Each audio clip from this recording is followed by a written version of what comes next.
நேற்று விழிப்புணர்வு மற்றும் கவனம் பற்றி பேசணும். கவனம்ங்கிறது எல்லாவற்றையும் ஒரே சம அளவு சமநோக்கில் பார்க்கறது. எதன் மீதும் அதிக கவனம் இல்லாமல் இருக்கிறது. இதுதான் சரியாக கவனம் செலுத்துவதற்கான வழி.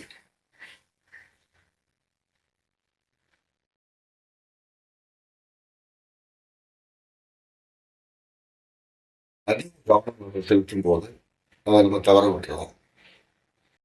அதனாலதான் பெரியவங்க ஈஸ்வரோடு ஆயினும் ஆசை அருமின் அப்படின்னு சொன்னாங்க.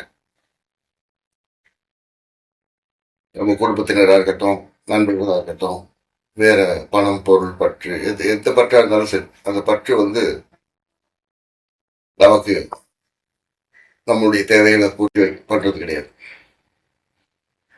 பேராசைப்படுறவன் எதையுமே அனுபவிக்க மாட்டான் அப்படிங்கிறது பொதுவான விதி. அதனால எல்லாவற்றையுமே மென்மையா அணுகுங்க. மென்மையான அணுகுமுறை தான் எல்லாவற்றையும் நமக்கு கொடுக்கும். நட்பா அன்பா நம்ம எல்லாத்தையும் பெற முடியும். எல்லாவற்றையும் ஒரு பொருளை முழுமையாக தூக்கணும் அப்படின்னு நினைச்சீங்கன்னாவே அதை அணுகுவது மென்மையா இருக்கணும்.